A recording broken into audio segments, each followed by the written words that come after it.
Sa video na ito ay ibabahagi ko sa inyo kung paano mag-install ng ating or mag-setup ng ating Piso Wi-Fi mini PC, lalong-lalo na sa mga client natin dyan na wala pa talagang idea sa Piso Wi-Fi. So pag umabot po sa inyo, halimbawa po package 1 yung atin pong nabili, so yun pong matatanggap natin, isang modem, isa ding ganito. Ito yung tinatawag na Nodemco board para ito yung sub-vendor natin, no? So ito din ay matatanggap din natin ng ganito, RGB lead. So ito, at meron din tayong matatanggap na ganito, no, na switch. So yung forma niyan is ito. So dito lang ipapakita ko sa inyo yung setup, at ito naman yung mini PC natin. So ngayon, yung gagawin natin is ito nga pala din ay meron tayong mga power supply. Medyo magulo pero okay lang yan. Ito power supply to ng ating modem. So yung modem natin nangangailangan siya ng 12 volts 1 ampere. At yung modem ko naman natin, ito is kailangan lang niya is 12 volts and 2 ampere. So magkasama yan. Tapos magkasama kong ibibigay o ipadala yan. Yung ibig kong sabihin ng 2 ampere, ito yun. Yun na yun. Hindi ko lang siya yan, ma-zoom, okay? So yung gagawin natin is eto na. So ilalagay ko lang siya dito, yung modem. For example lamang po, ilalagay ko yung fan dito. Papatong ko lang yung modem. Tapos eto naman, meron pong wire dito. Eto kasi minsan yung iba hindi nila alam saan patungo ito, no? Kaya isa-isahin natin. Eto, papunta ito dito. Ayan. Papunta yan dyan. Okay, so unahan ko muna yung sa lead natin, ito sa lead light, ayan. So idugtong mo lang siya, napakadali, napakasimple lang naman yung gagawin. Idugtong mo lang ng ganyan.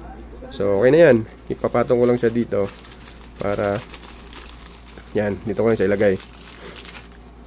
So ito naman, lalagay ko lang dito sa likod, dito banda. Tapos yun nga po, ito lang natin konti, ayan.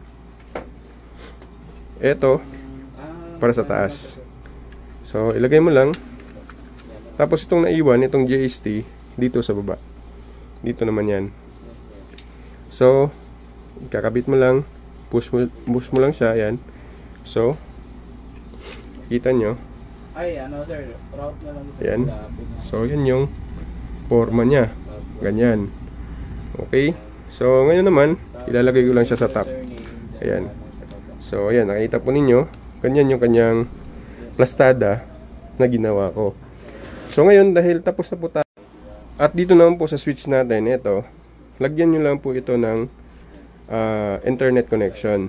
For example, kung ang nabili po ninyo ay unmanaged switch na kung saan ay giga, kahit sang butas dyan ay pwede lagyan kapag unmanaged po. Okay? So hindi recommended talaga na gagamit tayo ng manageable para sa ating sub-vendor. Pwede din naman po na unmanaged na giga switch ang gagamitin natin.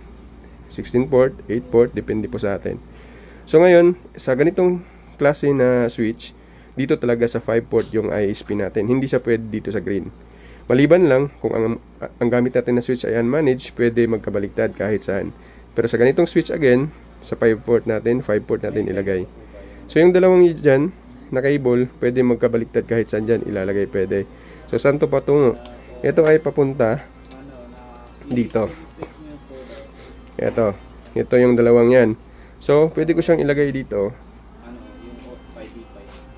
Dyan, ilagay ko siya dito sa mini PC at dito sa port 1 ng modem. May nakalagay naman po dito na note, ilalagay ko lang for example. Dalawa kasi yung setup nito. So ang setup nito is nasa baba, ayan. Check ko lang siya.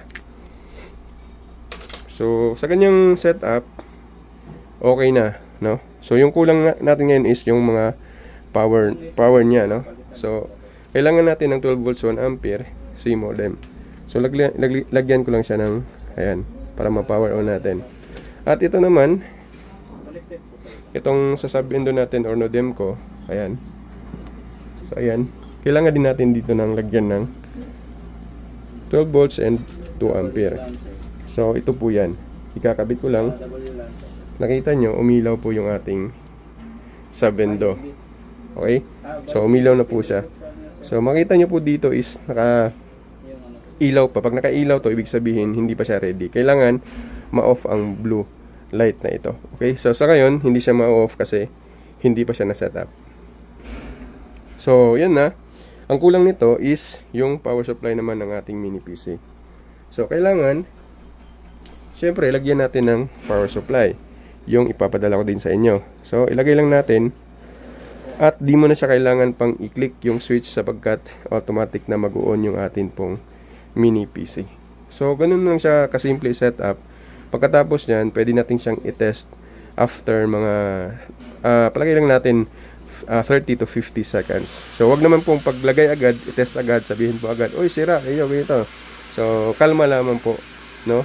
Relax, tapos maghintay lamang po ng ilang segundo bago po natin i-test yung item po natin. So, wag po bigla-bigla at matarantaho tayo.